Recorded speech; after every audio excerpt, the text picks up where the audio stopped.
Wanted sound होती है। Noise और साउंड में बहुत ज़्यादा डिफरेंस होता है। जो साउंड होती है वो हम सुनते हैं और मतलब वो आवाज़ होती है जो हमें चाहिए होती है। अगर हम वो ना सुने तो हमारी बहुत सारी एक्टिविटीज़ जो है उससे डिस्टर्ब हो सकती हैं।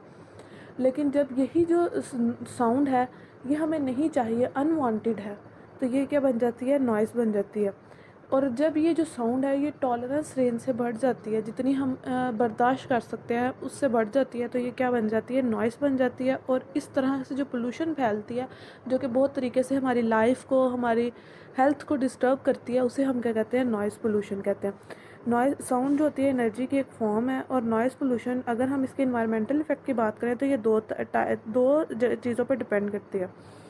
साउंड पिच और फ्रीक्वेंसी ऑफ साउंड, मतलब साउंड की फ्रीक्वेंसी क्या होती है, नंबर ऑफ वाइब्रेशन, इसको हम हर्ट्ज़ पे मेजर करते हैं।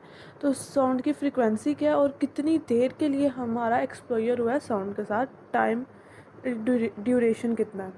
और जो हम सुनते हैं वो वाली साउंड जो या नॉइज़ जो हमारे कानों तक जा रही है वो डिपेंड करती है फ्रीक्वेंसी ऑफ साउंड और इंटेंसिटी ऑफ साउंड के ऊपर। फ्रीक्वेंसी ऑफ साउंड मैंने आपको पहले बता दिया, ये क्या है, नंबर ऑफ वाइब्रेशंस। जबकि जो इंटेंसिटी ऑफ साउंड्स है ये क्या है कि साउंड के अंदर एक पर्टिकुलर साउंड के अंदर कितनी एनर्जी है, एनर्जी या पावर साउंड कैरीड पर एरिया, ठीक है, कितनी पावर जो है वो साउंड ने कैरी की है। आगे यहाँ पर डेफिनेशन बताइए फ्रीक्वेंसी ऑफ साउंड और इंटेंसिटी ऑफ साउंड की। फ्रीक्वेंसी ऑफ साउंड क्या है, it is defined as number of vibration in a unit time, एक वक्त में कितनी वाइब्रेशंस कॉज हुई हैं साउंड की वजह से, उसे हम उसकी फ्रीक्वेंसी कहते हैं। फ्रीक्वेंसी को हम हर्ट्ज़ पे मेजर करते हैं। जबकि जो इंटेंसिटी ऑफ साउंड है कि कितनी पावर साउंड ने कैरी की है एक एरिया में, कितनी power, a power carried by sound पर एरिया, ये उसकी जो है वो इंटेंसिटी है। इसको हम डेसिबल में मेजर करते हैं।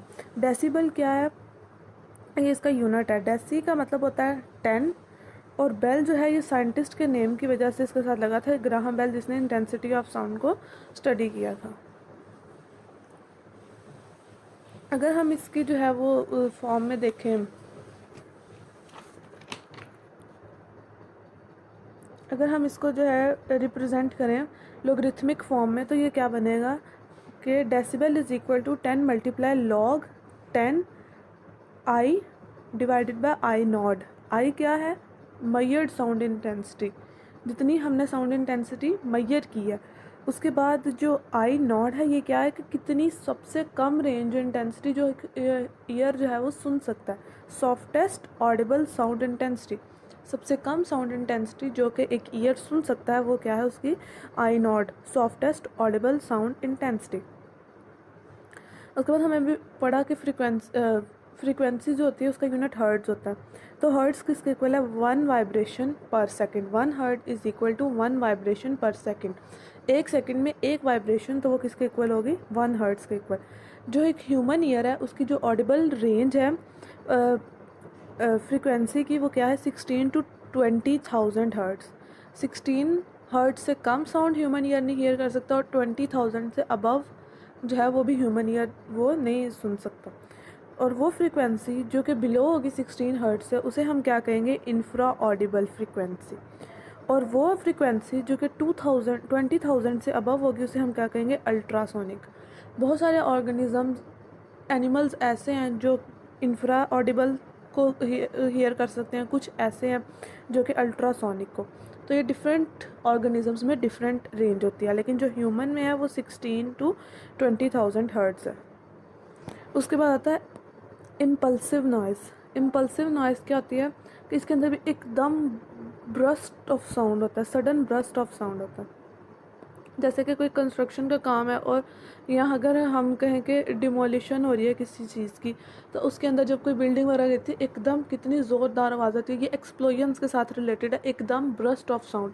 और इसका एक सिंगल एक्सप्लोजर भी जो होता है वो हमारी हेयरिंग को काफ़ी हद तक डैमेज कर सकता है। Single exposure to this type of sound can cause hearing damage, बहुत ज़्यादा हेयरिंग डैमेज है ये कॉज कर सकता है। उसके बाद जो फोर्थ और लास्ट टाइप है वो क्या है, लो फ्रीक्वेंसी साउंड। ये जो साउंड होती है ये, इसकी फ्रीक्वेंसी लो होती है लेकिन ये बहुत देर तक जो होती है ना वो लॉन्गर पीरियड के लिए कंटिन्यू रहती है। जैसे कि लार्ज डीजल इंजन है जो कि आपके घर के पास, और वो जो है वो कंटिन्यूसली उसकी आवाज़ आती रहती है, थोड़ी थोड़ी आवाज़, और ये बहुत ज़्यादा हार्डेस्ट टाइप है जिससे हम स्ट्रेस को ओवरकम कर सकते। उसके बाद आता है लाउडनेस। आवाज़, हम जानते हैं लाउडनेस क्या होती है, कि आवाज़ कितनी ऊंची है या कितनी मध्यम या ऊंची है, ठीक है। तो ये जो होती है, इट इज़ हाउ हाई और लो द साउंड इज़, आवाज़ कितनी ऊंची और कितनी मध्यम है। इसको हम सन्स में मेजर करते हैं। एक सन जो होता है वो 40 डेसिबल के इक्वल होता है, और फ्रीक्वेंसी तब 1000 hertz. One sone is equal to 40 decibel at the frequency of 1000 hertz. उसके बाद अगर हम नॉइज़ की बात करें तो नॉइज़ जो है उसको हम 4 टाइप्स में डिवाइड करते हैं। 4 टाइप्स हैं नॉइज़ की: continuous noise, intermittent noise, impulsive noise और लो फ्रीक्वेंसी नॉइज़, ठीक है। ये 4 टाइप्स हैं, इनको हम बारी बारी डिस्कस करेंगे, लेकिन उससे पहले आप ये चार्ट देखें। इसके अंदर डिफरेंट जो जिनसे नॉइज़ पोल्यूशन क्रिएट होती है, डिफरेंट चीज़ें जो हैं उनमें बताया हुआ है कि कितनी रेंज जो है वो कितनी अमाउंट जो है उसकी रिलीज़ होती है साउंड की, और वो आया हमारे लिए, मतलब हम उसे बर्दाश्त कर सकते हैं कि ये नहीं कर सकते। सबसे पहले ब्रीथ, इसकी जो होती है वो 10 डेसिबल होती है, और ये बहुत, जब हम ब्रीथ करते हैं कितनी सी आवाज़, बिल्कुल खामोशी हो तो हमें फील होता है कि हाँ, हम थोड़ा आवाज़ आती है सांस लेने की, तो ये 10 डेसिबल साउंड होती है, और ये हमारे लिए, मतलब हम इसको इग्नोर कर देते हैं। दूसरा विस्पर, ये भी इग्नोर होती है। रसल ऑफ साउंड हम इग्नोर करते हैं, ये बहुत ज़्यादा फेंट नॉइस होती है। रेन की भी बहुत ज़्यादा फेंट है, रेफ्रिजरेटर की फेंट नॉइस है। अगर हम कन्वर्सेशन करें किसी के साथ तो ये मॉडरेट टू क्वाइट, मतलब अब ये हमारी बात पे डिपेंड करते हैं, हम ऊंची आवाज़ में बात करें, हम नीची आवाज़ में बात करें, तो उस पे ऊपर मॉडरेट टू क्वाइट। उसके बाद आता है कार की साउंड लाउड होती है। ट्रक, इसकी उससे ज़्यादा वेरी लाउड होती है। उसके बाद हेयर ड्रायर, इसकी उससे ज़्यादा लाउड होती है। Helicopter, siren, jet engine, firework, इन सब की जो है आगे ये थ्रेश होल्ड टू पेन, मतलब इनकी आवाज़ अगर हम ज़्यादा देर तक सुने तो ये हमारी हेल्थ को बहुत ज़्यादा डैमेज कर सकता है, और मतलब जैसे सर में दर्द हो रहा आवाज़ सुन सुन के, इस तरह ये पेन भी हमारे अंदर कॉज कर सकता है। उसके बाद सबसे पहले अगर इसके टाइप्स की बात करें, सबसे पहले आती है कॉन्टीन्यूस नॉइस। कॉन्टीन्यूस नाम से पता लग रहा है कि आवाज़ जो कि मुसलसल आती जा रही है, ये कॉन्टीन्यूसली प्रोड्यूस होती है। कैसे कि अगर कोई मशीन है जो कि मतलब उसको हम चलाई जा रहे हैं कॉन्टीन्यूसली, और उसमें कोई इंटरप्शन नहीं आ रही, वो कंटिन्यूसली चलती जा रही है। इंजन की नॉइज़ जो कि कंटिन्यूसली चलता जा रहा है, तो ये क्या होगी, कंटिन्यूस नॉइज़ होगी, ठीक है। उसके बाद आता है इंटरमिटेंट नॉइज़। ये कौन सी नॉइज़ है जो कि एकदम इंक्रीज़ एकदम डिक्रीज़ करते हैं। जैसे अगर कोई एयरक्राफ्ट गुजरा है तो एकदम बहुत ज़्यादा लाउड साउंड होती है, उसके बाद फिर नॉर्मल पे आ जाता है, मतलब एकदम रैपिड इंक्रीज़ फिर लो, तो ये क्या है, इंटरमिटेंट नॉइज़। उसके बाद आता है types of noise pollution. Noise pollution के टाइप्स की बात करें तो इसके अंदर इंडोर नॉइज़ पोल्यूशन और आउटडोर नॉइज़ पोल्यूशन।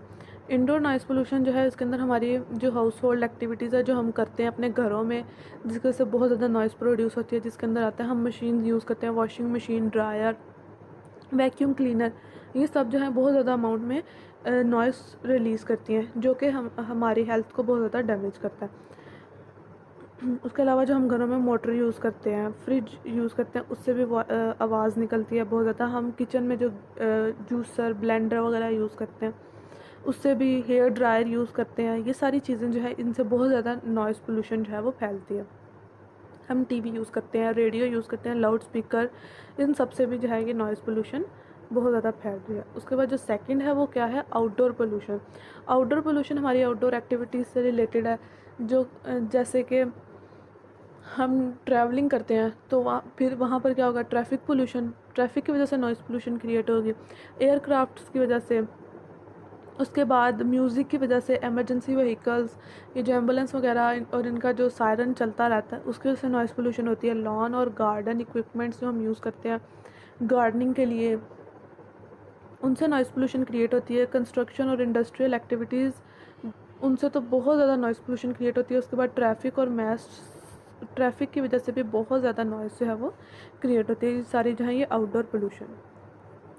अगर हम सोर्सेज़ की बात करें नॉइज़ पोल्यूशन के, तो काफ़ी ज़्यादा सोर्सेज हैं नॉइज़ पोल्यूशन के। ट्रैफिक नॉइज़ पोल्यूशन है, इंडस्ट्रियल नॉइज़ पोल्यूशन है, डोमेस्टिक नॉइज़ पोल्यूशन है, बहुत सारी और भी हैं। लेकिन अभी मैं सिर्फ आपके साथ ट्रैफिक नॉइज़ पोल्यूशन डिस्कस करूँगी, बाकी मेरे ग्रुप के नेक्स्ट मेंबर डिस्कस करेंगे। ट्रैफिक नॉइज़ पोल्यूशन क्या होती है कि ये ट्रैफिक की वजह से जो नॉइज़ कॉज होती है उसको हम ट्रैफिक नॉइज़ पोल्यूशन कहते हैं। ट्रैफिक के अंदर क्या क्या चीज़ें आ जाती हैं, कार्स आ जाती हैं, बसेस आ जाती हैं, ट्रक्स, लॉरीज, मिनी बसेस, और ये सब हम चीज़ें ट्रैवलिंग के लिए यूज़ करते हैं और इनकी वजह से बहुत ज़्यादा शोर होता है। ये जो ट्रैफिक नॉइज़ है ये ना सिर्फ उन लोगों को जो कि मतलब व्हीकल को यूज़ कर रहे हैं उनको इफ़ेक्ट करती है, बल्कि वो लोग जो उधर रोड्स के पास जिनका घर होता है उनको भी ये बहुत ज़्यादा इफ़ेक्ट करता है। उनका तो मुसलसल एक्सपोजर होता है साउंड से, तो उनको ये काफ़ी ज़्यादा इफ़ेक्ट करती है।